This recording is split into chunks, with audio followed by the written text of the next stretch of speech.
guys, welcome back to the Gist with Joy podcast.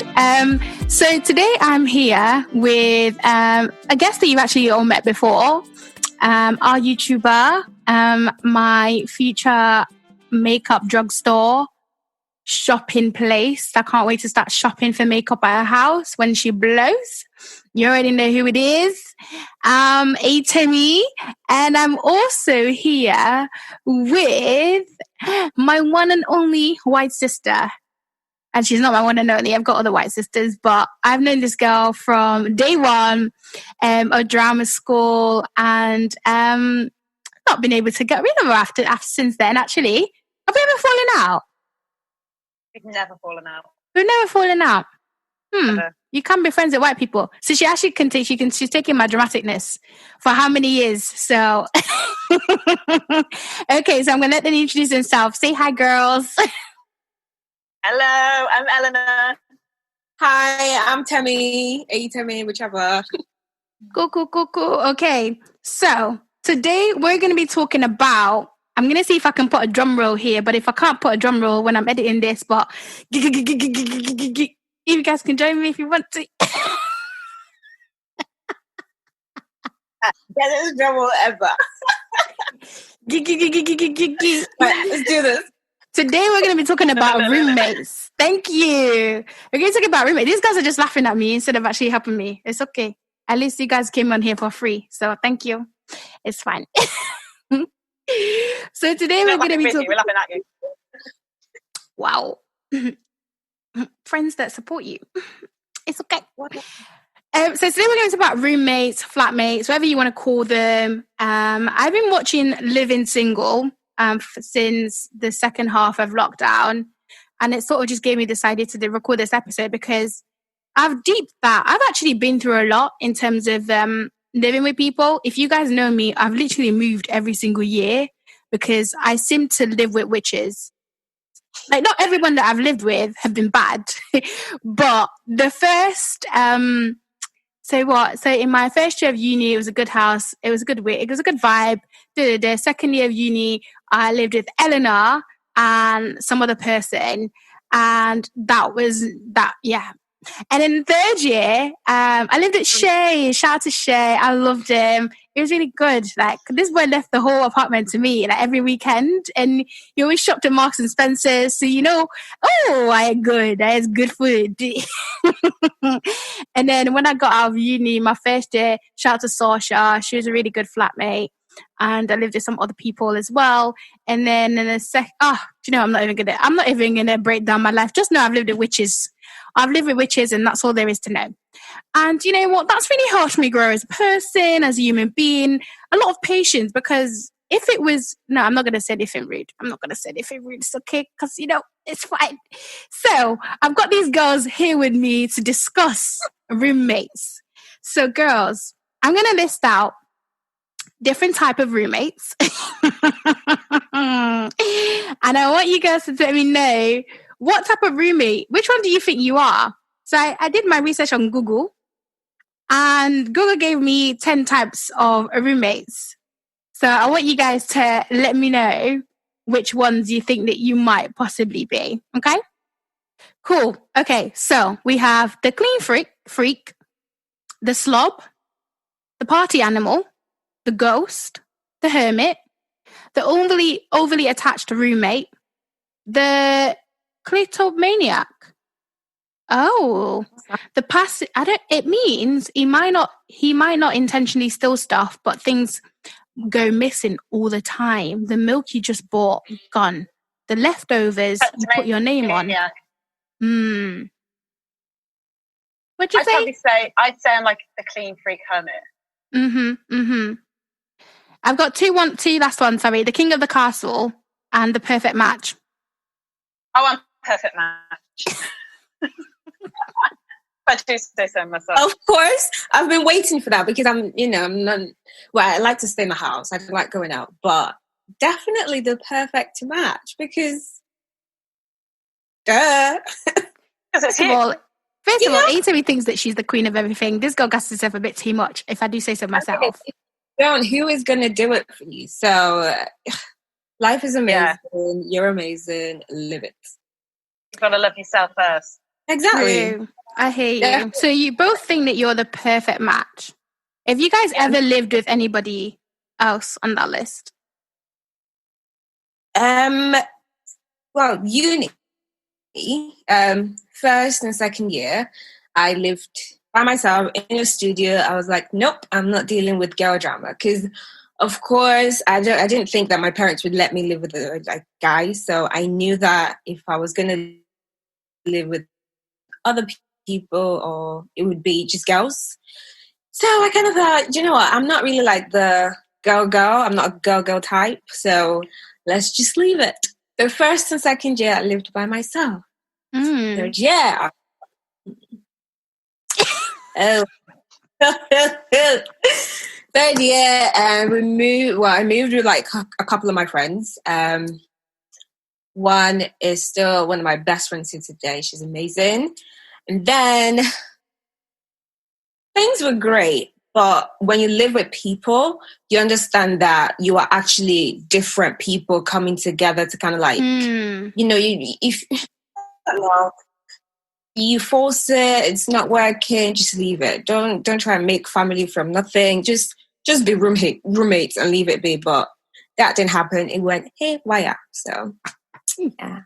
Yeah, I've definitely lived with other people on that list, I think. Me and Joy definitely lived with somebody that ticked a lot of boxes on that list, not positive ones.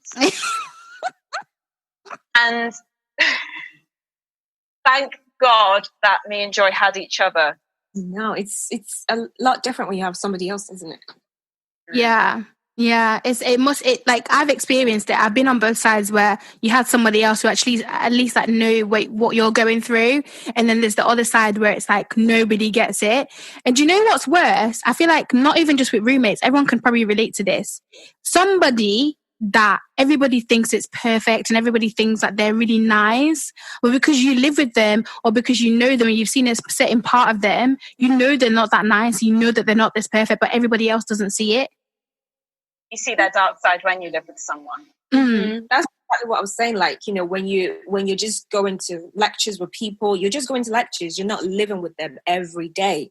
But now you guys are in the same course. You're in the same class. You see each other. You spend like almost 24 hours with each other. So it's going to be too much. And you start to see things. They'll be like, oh, okay, right, okay, cool, no problem. I didn't know this, but I know now. And you know, people can pretend as well. Like, you get to know somebody really differently when you live with them. Absolutely. Like, you see if they're really, so like, for me personally, first child from an African household, I'm not saying I'm clean, but like, when I clean. So like, yeah, so like my idea of cleaning is so different from other people's. And it's just like, why? Like, I've been through so much. Like, I don't want to sit here and name names. I'm just trying to think, like, the craziest thing that's happened to me, living with people. Okay, so one of my pet peeves, I'll start with my pet peeves. Whilst I tell this story, you guys think about 2 pet peeves when living with somebody, whether it's a romantic partner or just normal flatmates. So my first one would be hairs, like, especially in the bathroom. I hate it when people don't rinse after having a shower. It is the worst. It really just, you know, when you just wake up in the morning, you want to get into the shower, and then the first thing, there's just one hair on the bathroom towel when you turn it around. Oh, it's just hair. Just one. No, I can do just one. If it's more than one, like, okay, come on, rinse it's it not off. Even just one. It's like it adds up. It really adds up. I've been so unlucky that I've lived with people that are they've got too much hair. It's like everywhere. And then, like, for example, say like I've had like mostly white flatmates, and it's like my hair texture is different from your hair texture. So it's like, I know it's not my hair. Yeah, like obviously my hair texture is different to yours, and I have a lot of hair, and I try my absolute best to make sure it's not everywhere. Obviously, like on the carpet there might be one or two, but in the bathroom like the first thing you do when you get out of the bath or the shower or whatever, or the sink, is just make sure there's no hair clogging the sink. It's not like all over the bath. Just because, like, you wanna make sure the next person that uses the bathroom is coming into a nice, clean. I like when people just do things without being told. So I am not a confrontational person. I don't get into like he. I'm not that person. I think I am reasonable. I think I'm very, very reasonable, and I can accommodate a lot of things. But like when it comes to, you know, what you're supposed to do, if you know you're supposed to do it, just do it. And if maybe you forgot, then you, of course, you see that you still need to do it. Do it. Don't just wait and keep waiting and keep waiting and keep waiting until, you know, maybe I have to say something about it or I have to do it myself. And because I'm not confrontational, most people would take advantage of that and just be like, oh, she's probably going to do it anyway. Yeah, that... girls, honestly...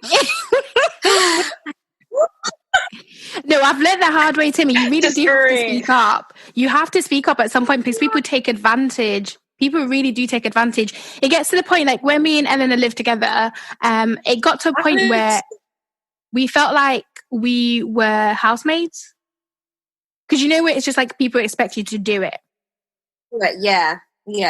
And it just gets annoying because I remember for like the bin, because, you know, we lived in a house, so it wasn't like, you know, still an apartment, it was a house.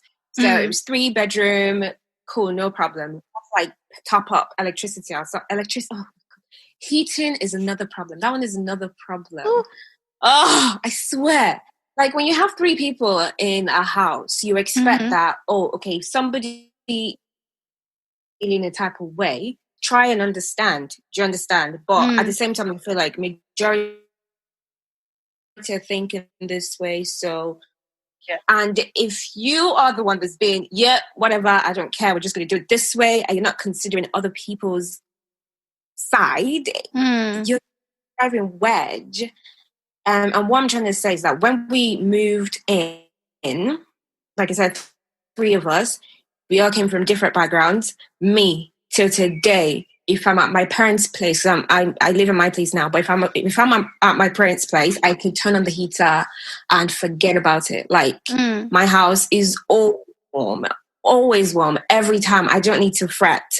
And I lived that lifestyle as well when I was in the studio, because my heater was always on.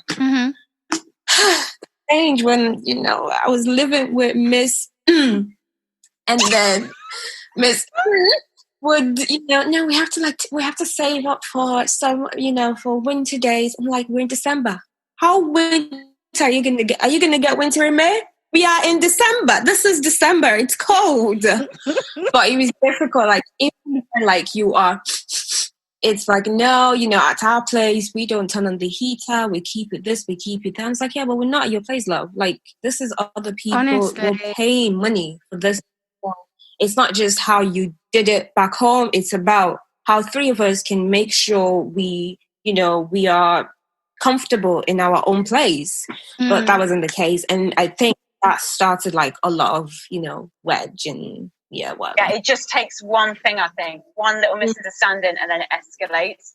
Absolutely. Where, like, I've learned from living with housemates, if you've got a problem, you have to bring it up straight away. Address everything straight away, and then you don't feel that sort of like awkward, you know, that tension between you.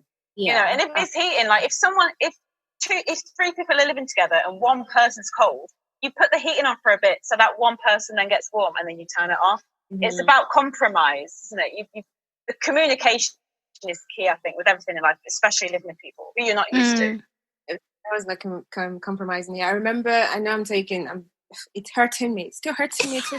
This is therapy for you, babe. Let it out. Honestly, I remember, so my boyfriend at the time was with me, and it was, you know, cold. He was, you know, just flew everywhere. He's got